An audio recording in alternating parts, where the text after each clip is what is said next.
घड़ी में सुबह के 4:30 बज गए हैं और तारीख बदल गई है। अब 19 जुलाई हो गई है और ये तारीख वो है कि 20 जुलाई से ठीक एक दिन पहले की तारीख 20 को संसद मार्च का कॉल है, जो सीजेपी का प्रोटेस्ट चल रहा है। सोनम वांगचुक के समर्थक में बहुत सारे लोग जुटे।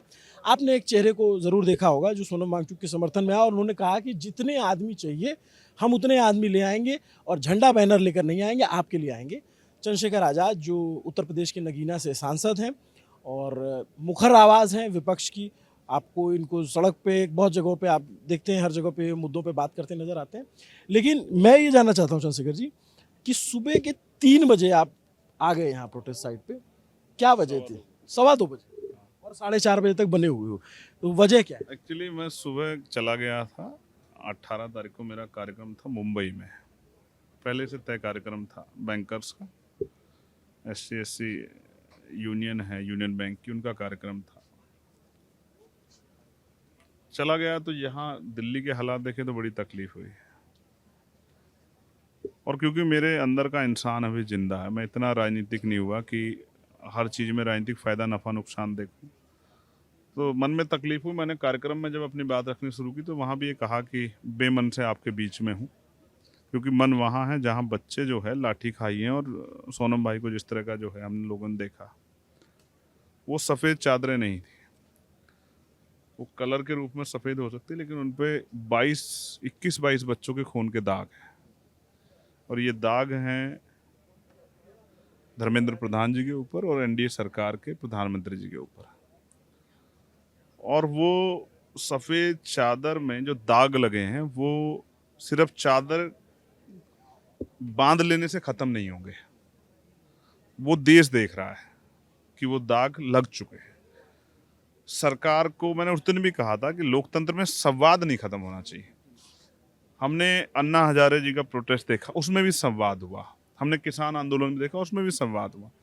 और संवाद से कुछ नहीं तो एक इनसिक्योरिटी दूर हो जाती है और ये होता है कि नहीं आज नहीं तो कल भाई 100% नहीं तो 90%, 80%, 70% डिमांड पे आके बात बनेगी।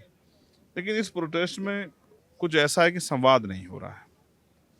तो संवाद नहीं हो रहा तो मेरे जैसे हर व्यक्ति के मन में चिंता है। अब रही आज की बात, तो मैं बस ये सोच रहा था कि किसी तरह से, क्योंकि इनपुट यहाँ से भी जो लोग यहाँ लीड कर रहे हैं उन्होंने कहा कि भैया रात में हटा रहे हैं, रात में हटा रहे हैं। और मतलब जो लोग भूख हड़ताल में बच्चे बच्चे वो लेटे, तो ये कहते हुए लेटे, मैंने वीडियो सुनी कि भाई लेट तो रहे हैं, सो तो रहे हैं, लेकिन सुबह पता नहीं कहाँ होंगे। और जितने लोगों से मैं मिला सब लोगों के यही होते। तो मुझे ऐसा लगा कि जब मैं 2 बजे एयरपोर्ट पहुंचा, 1:45 तो मुझे लगा मुंबई से कि भाई किसी तरह से जो है, मैंने कुदरत से प्रार्थना की प्रकृति थी कि जब तक मैं आ ना जाऊं तब तक कोई ऐसी दिक्कत ना आए। कल मुझे गिल्टी रहे लंबे समय कि मैं अगर यहाँ होता दिल्ली में तो उनके कुछ काम आ सकता था, उनकी मदद कर सकता था। तो जब मैं वहाँ था तो अपने साथियों से लगातार यहाँ इनपुट ले रहा था, महेश जी से, हिमांशु जी से, बालक राम जी से, कि भाई क्या चल रहा है। तो कहा कि अभी ठीक है सब। लेकिन इस बात को उन्होंने भी कहा कि डाउटफुल है कि रात में कुछ इस तरह की पुलिस द्वारा हो सकता है। मेरे आज भी याद है हेडक्वार्टर पे एक आंदोलन हुआ था, पुलिस हेडक्वार्टर पे जामिया के बच्चों को आंसू गैस के गोले और मारपीट हुई थी। तो जब मैं रात को वहाँ गया और कुछ देर रहने के बाद चलने लगा तो एक लड़के ने मेरा ऐसा हाथ पकड़ा, मुझसे कहा भैया आप यहाँ से जाना मत, आप जाओगे तो हमें बहुत मारेंगे। और उस समय बहुत सारी बच्चियाँ वहाँ थी, छोटी बहनें। तो मुझे लगा कि यार रात के अंधेरे में जब लाइट बंद हो जाती तो कई बार प्रोटेस्टर ने शिकायतें की कि हमारे साथ जो है ना अभद्र व्यवहार हुआ, गलत जगह छुआ गया है। कई सारी ऐसी चीज़ें मैंने सुनी उन पीड़ाओं को। कई बार जब यहाँ मार्च होते तो ये बातें आती थी कि पुलिस ने लाठीचार्ज किया, इस तरह की चीज़ें आई। तो मेरे मन में बस ये था कि कुदरत महापुरुषों से मैं प्रार्थना कर रहा था कुछ ना हो। और फिर मैं घर नहीं गया, मैं सीधा यहीं आ गया, क्योंकि मैं ये नहीं चाहता कि सुबह आके मैं इनको सांत्वना दूं कि भाई हम लोग यहाँ थे नहीं तो हम वरना तो ज़मीन आसमान एक कर देते। और उसका कारण ये नहीं कि इनको दिखाना, अपने मन में संतुष्टि चाहिए कि यार हम अगर कर सकते थे, हम पे समय था तो हमने क्यों नहीं किया। मैं फिर कह रहा हूँ कि अभी मेरे अंदर का इंसान नहीं मरा है, वो जिंदा है। वो लोगों के दुख तकलीफ दर्द को समझता है, उसको वो भावुक भी है, क्योंकि उसको दूसरे के दर्द को, दूसरे की तकलीफ़ों को से समझ आता है कि यार ये नहीं होना चाहिए था। तो सरकार को चाहिए था कि वो अपना एक मंत्रिमंडल भेजते, वो आके यहाँ वार्ता करता, इनकी बात को सुनता, इनके मैसेज को वहाँ लेके जाता। मैं कह रहा हूँ आप ना हटाओ, लेकिन आप इनको ये तो भरोसा दिलाओ कि भाई आप एनटीए को, आपको दिक्कत है, हम एनटीए को नहीं देंगे काम आपको, आपने कुछ व्यवस्थाएं भी की हैं, आप हम ये नहीं करेंगे, ये करके हम इसको वो करेंगे, कुछ तो मैकेनिज्म बने ना, कुछ तो वार्ता हो ना। आप बिल्कुल वार्ता नहीं करोगे तो इसका मतलब आप चाहते ही नहीं हो कि इस पे वार्ता हो। तो मेरा ये अनुभव है, अगर नौजवान आक्रोशित हो गया, सड़क पे कब आता है आदमी? जब वो ना उम्मीद हो जाता है कि भाई न्याय नहीं मिलेगा, अब चलना पड़ेगा सड़क पे। तो अगर नौजवान सड़क पे आ गया तो आपसे संभलेगा नहीं देश। मैं विपक्ष का सांसद हूँ, सरकार की बहुत सारी नीतियों से मेरा विरोध है, लेकिन मैं भारतीय हूँ। भारतीय होने के नाते मैं अपनी सरकार से कहना चाहता हूँ, आदरणीय प्राइम मिनिस्टर से भी, कि बिल्कुल ऐसा माहौल मत बनाओ कि लोग ये उम्मीद छोड़ दें कि आप कभी इनके साथ खड़े हो सकते हो। आप नहीं कर सकते, आपको ईगो लग रही है, तो किसी और को भेजो, थर्ड पार्टी को वो करो कि भाई इनसे वार्ता कर लो। इन बच्चों को, ये देश का भविष्य है, ये IITN हैं, कई ऐसे लोग हैं जो यहाँ जो है जॉब छोड़ के आए हैं, कई ऐसे बच्चे हैं जो PhD कर रहे हैं, ये स्कॉलर्स हैं, रिसर्चर हैं, ये कोई आतंकवादी नहीं है, कोई उस तरह के जो है क्रिमिनल माइंडसेट के लोग नहीं, ये तो स्टूडेंट है। इनके मन को पीड़ा है आपकी गलत पॉलिसी की वजह से, बार बार कहने के बाद पेपर लीक हो रहा था, इनके मन में पीड़ा थी। मैंने तो देखा है ना, एक्चुअली जब हम कभी पेपर देने जाते थे भर्तियों का, तो जैसे मैं सहारनपुर का रहने वाला हूँ, सेंटर लग गया दिल्ली, मैं दिल्ली पुलिस का पेपर देने आया हूँ, तो रुकूंगा कहाँ रात में? तो एक बार की बात है, तो मेरे एक मित्र हैं बागपत के, तो मैंने उससे कहा कि यार मुझे जाना है, तो उसने कहा कि मेरे मामा का लड़का, बुआ का लड़का, वहाँ उसके पास पार्किंग का ठेका है, तो मैं उसको बोलता हूँ मदद कराएगा। तो मैं उसके पास आया, तो क्योंकि उसने फ़ोन करके बता दिया था, तो मुझसे बोला भैया मेरे पास एक गाड़ी है, रात में मैं भी उसमें सोऊंगा और आप भी उसमें सो जाना। तो मेरे आज भी याद है भाई, वो 5-6 लोग हुए जो काम कर रहे थे, लेकिन रात में जब नींद आई तो सब उसी गाड़ी में आके AC चला के सोए। तो पैर सीधे नहीं हो रहे थे, आप गाड़ी को समझ सकते हो ना, पैर नहीं सीधे हुए, कमर नहीं सीधे, पूरी रात किस तरह से ऐसे इधर कभी इधर करके निकल गई। सुबह मैं उठा और फिजिकल देने चला गया इस पोजीशन में, वजीराबाद में फिजिकल था, मैंने ऑटो पकड़ा और मैं वजीराबाद, और मेरी टांगे क्योंकि पूरी रात का जागा हूँ सीधी नहीं हुई है, फिर मैं फिजिकल में चला गया। नेक्स्ट टाइम जब मैं आया तो मैंने अपने फादर से कहा कि साहब अगर मैं जब मैं वो देने के लिए आया, इंटरव्यू वो देने के लिए आया, रिटर्न एग्जाम, तो मैंने फादर से कहा कि अगर इस परिस्थिति में वहाँ गया और पूरी रात मुझे जाग के, तो मैं पेपर में करूँगा क्या? तो उन्होंने अपने एक मित्र को कहा, उनकी बहन यहाँ थी, तो उन्होंने उनसे बात की कि भाई जाएगा तो उसको पेपर देना है, तो उसको ऐसा माहौल चाहिए कि वो रात काट ले। एक मिडिल क्लास फैमिली के पास कहाँ इतने रिसोर्स है कि आकर रुक जाए। तो मैं आया तो उनके यहाँ शादी थी सामने वाले घर में, और उनके और तो मेहमान सहमान, तो उस दिन भी इस तरह की परिस्थिति बनी। उन्होंने अपनी तरफ से कोशिश की, मुझे कमरा दिया नीचे, लेकिन क्योंकि उस तरह का साउंड और सब चीज़ें, तो मैं ये बात आपसे इसलिए कह रहा हूँ कि जो बच्चा घर से निकला पेपर देने के लिए, माँ बाप ने बड़ी उम्मीदें लगाई, उसने मेहनत की, और अचानक से वो गया सेंटर पे, उसको पता लगा पेपर लीक हो गया है, पेपर कैंसिल हो गया, या फिर पेपर दे के आया, बहुत अच्छा मन में संतुष्टि कि भाई बहुत अच्छा कर दिया भाई, बहुत मेहनत कर दी, अब तो इस बार तो बन जाएगा, तो पता लगा पेपर लीक हो गया। तो उसकी मनोदशा क्या है? उसका जो टूट गया, वो आप मनोबल कहाँ से पैदा कर दोगे? आप तो उसके साथ ही नहीं खड़े हो रहे हो। ये जिम्मेदारी है लोकतांत्रिक व्यवस्था में सरकार की कि वो साथ खड़ा हो, विश्वास दिलाए अपने अंतिम व्यक्ति को। ये कहकर चलेगा हम ठेकेदार नहीं है रोजगार देने के, ये कहकर चलेगा कि भाई हमने लीक नहीं कराया, तो भाई आप ही चला रहे हो ना, सरकार आप चला रहे हो, पॉलिसी आप बना रहे हो, मैकेनिज्म आपके पास है, आप ही ठीक करोगे ना, तो कौन ठीक करेगा? तो इस तड़प के साथ मैं यहाँ हूँ कि मैं ये नहीं चाहता कि सुबह आके मैं कहूँ कि यार ये सब उजड़ गया है, मैं कर सकता था।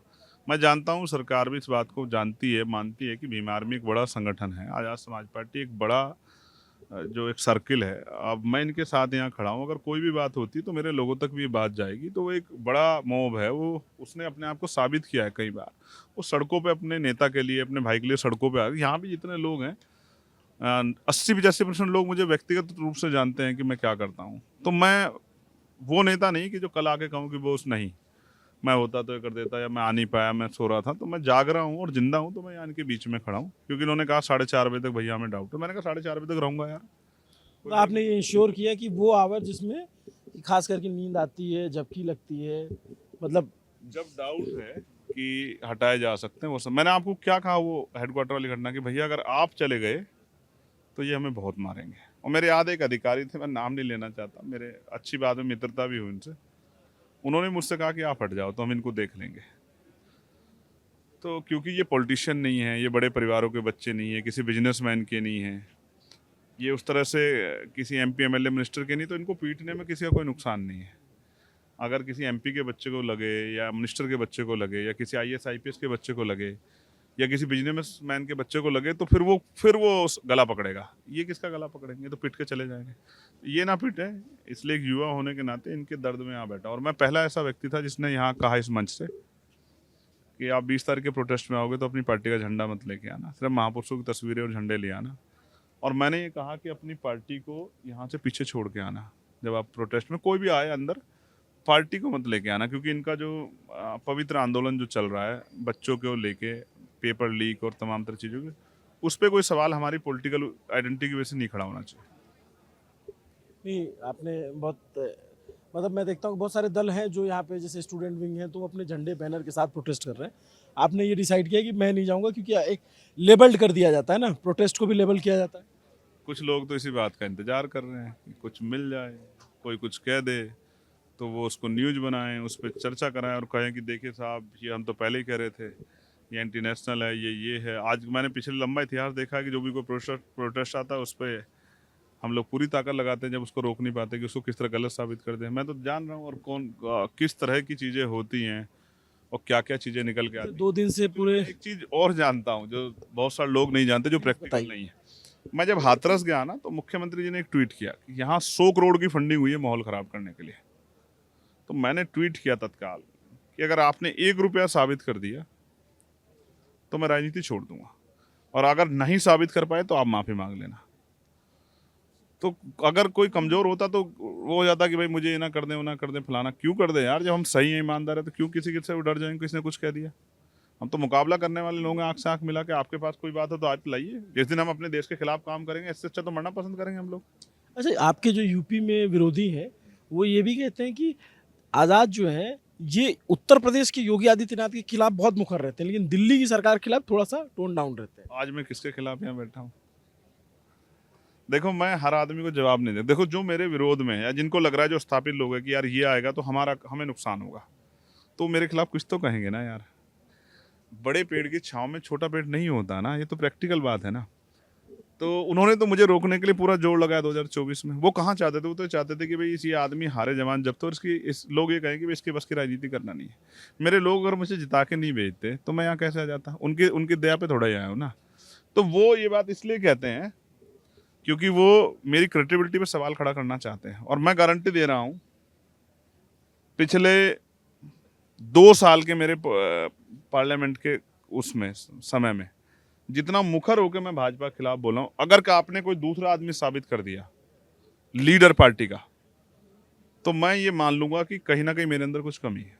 बट एक बात बताइए, जैसे आप पार्लियामेंटेरियन हैं और बहुत अब तो 2 साल होने को है और आप बहुत अच्छे से, मैं देखता हूँ कि आप अब तो हो गए। हाँ हो गए हैं कि, और बहुत अच्छे से आप डिबेट्स में भी हिस्सा लेते हो सब कुछ। बट क्या लगता है सरकार मार्च को अलाउ करेगी? देखो, यहाँ मार्च पहले भी हुए हैं, लेकिन जब से सेंटर में भारतीय जनता पार्टी आई है तो लोगों ने मार्च करने कम कर दिए, क्योंकि उत्पीड़न ज़्यादा होता है। जैसे जो लोग यहाँ मदद कर रहे हैं, मुझे बताया गया कि उनके घर पुलिस चली जा रही है, पूछ रही है कि पैसा कहाँ से आ रहा है, ये कहाँ से आ रहा है, वो कहाँ से आ रहा है। तो लोग डरते हैं कि भाई इस तरह की चीज़ें ना। और देखो, कोई भी आदमी है मिडिल क्लास फैमिली, उसके घर पुलिस चली जाएगी तो 4 बातें वैसे भी बन जाती हैं। तो मैं ये मानता हूँ सरकार को मार्च करने की परमिशन दे। जैसा हमेशा हुआ है, एक एरिया तय हो जाता है कि यहाँ से यहाँ तक हम मार्च कर सकते हैं, लेकिन मार्च को रोकना नहीं चाहिए। अगर आप किसी भी चीज़ को दबाओगे तो वो फिर प्रेशर से, ये तो न्यूटन का भी नियम है ना, आप जितना किसी चीज़ को दबाओगे वो उतनी प्रेशर से वापस आएगी। तो आप ऐसा नहीं कर सकते। और मैं फिर कह रहा हूँ, ये गाइडेड नहीं है। आप इस बात को समझते हो ना, पुलिस भी इस बात को समझती है, सरकार भी समझती है। ये कोई एक संगठन के लोग नहीं है। इनमें से जिसे लाठी पड़ेगी वो अपनी लाठी का बदला लेने के लिए कोई भी स्टेप उठा सकता है। आप मेरी बात को, इसको याद रखना। ये किसी एक पॉलिटिकल पार्टी का, किसी एक ऑर्गेनाइजेशन का, सोशल मूवमेंट का हिस्सा नहीं है। ये अपने विषय को लेके आए। अगर आप इनको लाठी मारोगे तो ये रिएक्शन कर सकते हैं। यहाँ अगर कोई मंच से खड़ा होकर बैठ जाओ तो जरूर नहीं कि सब बैठ जाएंगे। जैसे जिसको लाठी लगी वो अपनी लाठी जिसने मारी वो उसकी तरफ घूरेगा या कोशिश करेगा लड़ने की। तो इनसे लड़ना और लोगों की अपेक्षा आसान नहीं है।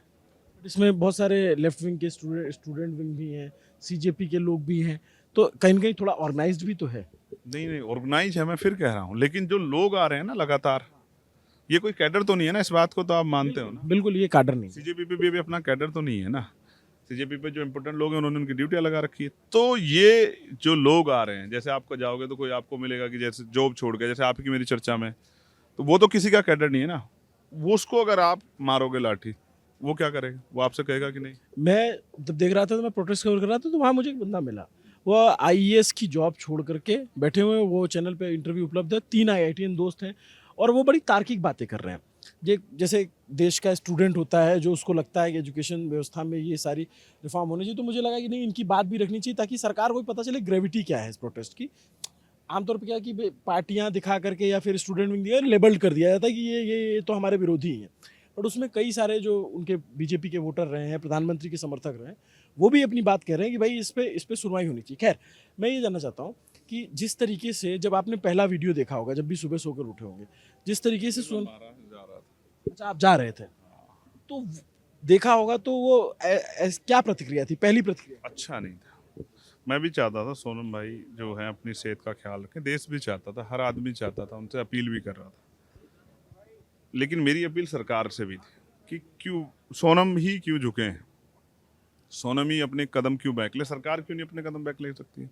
आपको तो जनता ने चुन के भेजा है, आपकी गलती, आपकी, आप क्यों नहीं बैकफुट पे जा सकते? आप क्यों नहीं हटा सकते अपने मंत्री को? आप क्यों नहीं वार्ता कर सकते? बट बार बार उधर से ये कहा जाता है, मतलब अभी तो खुल करके उतना नहीं कहा है, लेकिन दबे स्वर में कहता है कि एक आदमी के बदल देने से क्या बदल जाएगी चीज़? तो आपकी नीयत ही नहीं है ना बदलने की, फिर जनता पूरी बदल देगी, फिर क्या करोगे? तो देश है ना ये तो। बट जैसे जो डिमांड है क्या कि कौन सा घर है ऐसा जिसमें पढ़ने वाला बच्चा नहीं है? उसकी समझ में आ गई बात, तो आप कहाँ रहोगे? वहीं चले जाओगे जहाँ से आप शुरू हुए थे, जनसंघ के समय से। फिर क्या करोगे? मैं फिर कह रहा हूँ, मैंने यहाँ बहुत सारे इंटरव्यू सुने जो कहते हैं मेरे फादर बीजेपी में, मेरे फादर बीजेपी, मेरे फादर आरएसएस में, फिर भी मैं आया हूँ। क्यों? क्योंकि बच्चों को समझ आ रहा है, जिनके हितों पे, जिनके अधिकारों पे डाका पड़ेगा ना, बहुत वो रिएक्शन करेंगे। मेरी बात को आप याद रखना। कोई साइलेंट मोड पे करेगा। मैंने एक बिटिया को सुना जो कह रही कि वो मुंह लपेट के आई कि मेरे फादर जो है वो प्रतापगढ़ और अब वो बीजेपी के नेता रहे। तो आप समझो ना, जब आप अपने घर के बच्चों को नहीं रोक पा रहे तो आप बाकी लोगों को कैसे रोक लोगे?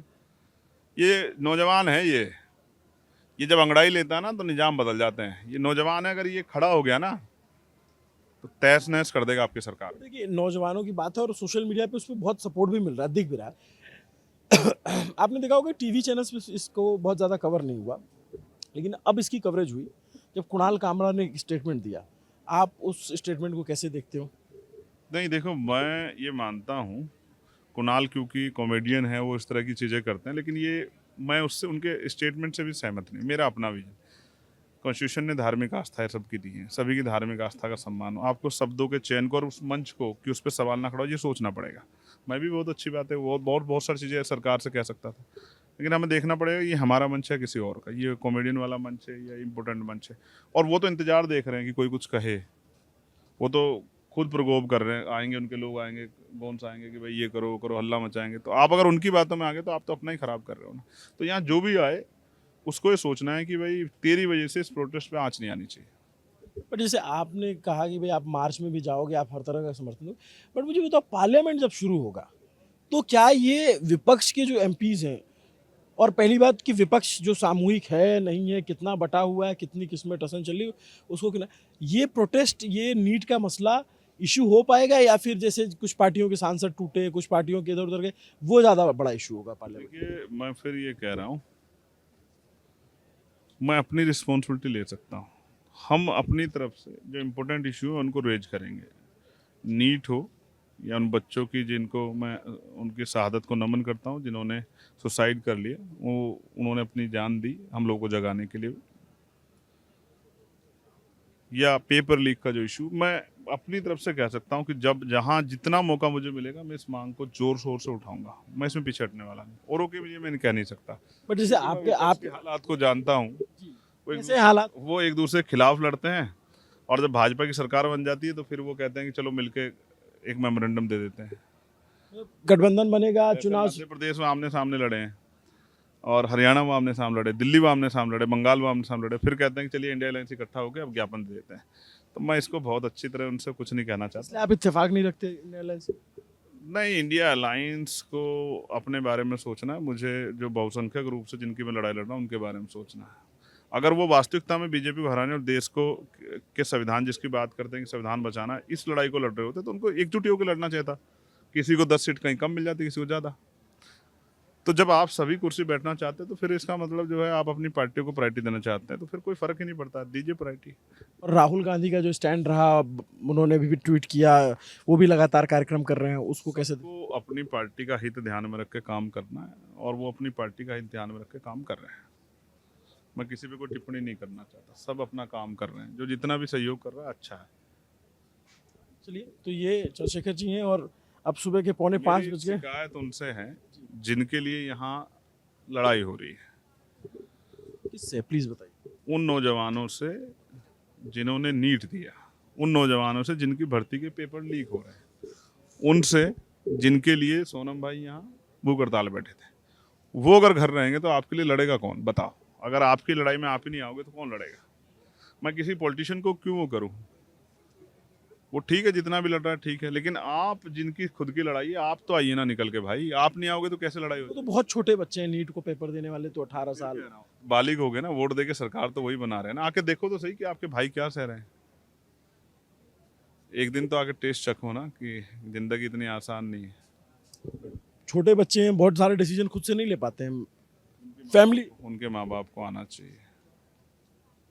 चाहिए, अपनी सॉलिडरिटी देने के लिए आना चाहिए। जो लोग लड़ रहे हैं उनमें भरोसा पैदा करने के लिए आना चाहिए कि वो जाग रहे हैं। 20 तारीख की क्या रूपरेखा होगी लास्ट में, ये भी बता दीजिए। मेरे पास कोई रूपरेखा नहीं। आप रहोगे? मैं रहूंगा। मैं उनको सपोर्ट करने के लिए आऊंगा, जैसे आज आया हूँ, आऊंगा, मैं अपना काम करूंगा। मैं पार्लियामेंट में बोलूंगा, पार्लियामेंट के बाहर भी सपोर्ट करूंगा। चलिए, तो चंद्रशेखर जी का ये कहना है कि इतनी रात में मैं इसलिए आया ताकि मैं लाठी चार्ज को प्रोटेक्ट कर सकूं, लाठी चार्ज ना हो। तो लाठी चार्ज फाइनली नहीं हुआ या फिर कुछ हटाया नहीं गया, तो फिर इसको आप मुस्कान रहेगी चेहरे पे? हम लोग तो रोज संघर्ष करने वाले लोग हैं, तो मुस्कान तो है ही। इस दौर में भी मुस्कान नहीं रखेंगे तो हौसले टूट जाएंगे कुछ लोगों के। तो ये देखेंगे, लंबी बातचीत रही, काफ़ी सहजता से अपनी सारी बात रखी। अभी भी इनके बहुत सारे सपोर्टर हैं, लेकिन मैं इसी बहाने आपको थोड़ा सा पीछे का भी नज़ारा दिखा देता हूँ कि आज आप देख रहे होंगे कि न्यूज़ पिंच लगातार ग्राउंड पे कवरेज कर रहा है, प्रोटेस्ट को दिखा रहा है। और हमने सुबह भी दिखाया, शाम भी दिखाया, रात भी दिखाया। अब अगली सुबह होने को है, भोर जो है सुबह के 4-5 बजने को है। अभी भी सैकड़ों की संख्या में स्टूडेंट यहाँ पे इकट्ठा है। एनर्जी डाउन है, लोग जो है एक तरीके से जैसे बैटरी डाउन होती है तो एक आध पॉइंट बैटरी बची रहती है, उस पोजीशन में है, लेकिन फिर भी जग रहे हैं। जो नहीं जग पा रहे हैं वो ज़मीन पर बिछा करके लेट गए हैं। अभी आप मंच देखेंगे तो अब सीजेपी के जो भी कार्यकर्ता हैं वो जुटे हुए हैं। बहुत सारी बच्चियां हैं जो अलग अलग कॉलेज और उन सब में पढ़ती हैं, तो वो भी बैठी हुई हैं। और मैं देख रहा था कि कुछ लोग भी जो है इनके जग रहे हैं और कुछ सीजेपी के लोग भी अब जग रहे हैं। तो ये लोग भी एक तरीके से पहरा दे रहे हैं, ड्यूटी कर रहे हैं कि पुलिस का कोई एक्शन ना हो, प्रोटेस्ट को जो है ख़त्म ना कराया जाए। चूँकि दिल्ली पुलिस ने ट्वीट भी कर दिया था कि आप इसको खाली करिए, और सोनम वांगचुक को जिस तरीके से लेके गए थे, तो ये पूरी रात ये भीड़ जो है वो जगती रही। आप लोग यहाँ कब से हो? मैं तो आज सुबह ही आया हूँ। जब से कितने बजे से? सुबह 6 बजे से। तो क्यों रुके हो अभी रात तक? अभी जो है जहाँ पे अभी देख लिए कि सोनम वांगचुक साहब को उठा लिए यहाँ से, जो कहीं पे रात में क्यों रुके? रात में ही सारा कार्यक्रम हो रहा था, सेटिंग हुआ पूरी रात में कि मतलब इनको कैसे उठाना है, तो हम लोग गैदरिंग करें ताकि भाई साथ दे सके इनका। भीड़, इतनी भीड़ तो रात में मतलब है तो दिन में भी नहीं होती। आप लोग कब कहाँ से आए हो? सर हम जयपुर राजस्थान से हैं। जयपुर से। Yes sir. और लाए हो? नहीं, घेवर तो नहीं लाए, लेकिन यहाँ कुछ न्याय की जीत होगी तो उसके लिए जरूर आए हैं। रात में क्यों जग रहे हो अभी?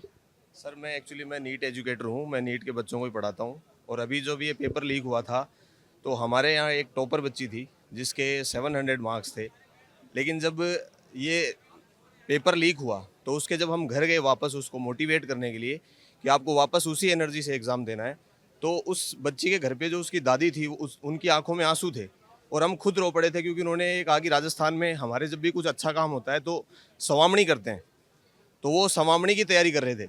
लेकिन उस बच्ची ने जो जुनून दिखाया, 3 साल तक उसने तैयारी करी, फिर पेपर लीक हुआ, तो हमें भी बिल्कुल अच्छा नहीं लगा। मैं खुद भावुक हो गया था वहाँ पर। और मैं यही कहना चाहूँगा सरकार से कि बच्चों के साथ जो ये अनजस्टिस हो रहा है, इनजस्टिस हो रहा है, इसके अगेंस्ट कार्रवाई होनी चाहिए। और जो बच्चे हैं जिनको न्याय नहीं मिल पा रहा है, इस प्रोटेस्ट के माध्यम से और ये आवाज़ जो लोगों की पहुँच रही है सरकार तक, ये डिमांड जो है वो ज़रूर पूरी होनी चाहिए। तो ये लोग हैं, चंद्रशेखर जी को भी आपने सुना। आपको ये न्यूज़ पिंच की कवरेज कैसी लग रही है, कमेंट करके ज़रूर बताइए। 5 बज गया, अब मेरी भी बैटरी डाउन नहीं है, आपको समझ में आ रही होगी, और एक्चुअल में भी है, आँख अब थोड़ा जल रही है। लेकिन ये है कि लोग बहुत कमेंट कर रहे हैं, बहुत लिख रहे हैं, और वो चाहते हैं कि उनको पल पल का अपडेट मिलता रहे। रात को बहुत सारे दर्शक देख रहे हैं, इतना कभी इतनी रात में नहीं देखते हैं, तो मैं लगा कि नहीं, चलो उनको दिखाना चाहिए। नमस्ते, अभिनव पांडे नाम है मेरा, और अभिनव पांडे आपको दिख रहा है कैमरे पर, तो इसका मतलब ये नहीं कि अभिनव पांडे ही सारी मेहनत कर रहा है। मेरे साथ कैमरे के पीछे मेरे साथी असद है, जो बहुत ही कमाल के एडिटर हैं, कैमरा भी चलाते हैं। आपने जो मुसहर डॉक्यूमेंट्री देखी, मरुधरा डॉक्यूमेंट्री देखी, वो इन्होंने ही एडिट की हुई है। अभी हमारी बस्तर और नक्सलवाद पे एक डॉक्यूमेंट्री आने है, वो भी ये एडिट कर रहे हैं। तो ये बहुत मल्टी टैलेंटेड आदमी है, और मेरे साथ तब से लगे हुए हैं। तो अगर आपको ये हमारी रिपोर्ट पसंद आती है तो असद के लिए भी 2 शब्द ज़रूर लिख दीजिएगा। देखते रहिए न्यूज़ पिंच। अगर काम पसंद आता है तो लोगों को बढ़ाइए, सब्सक्राइब कराइए, हमारा हौसला बढ़ेगा, हमारी ताकत बढ़ती रहेगी। शुक्रिया।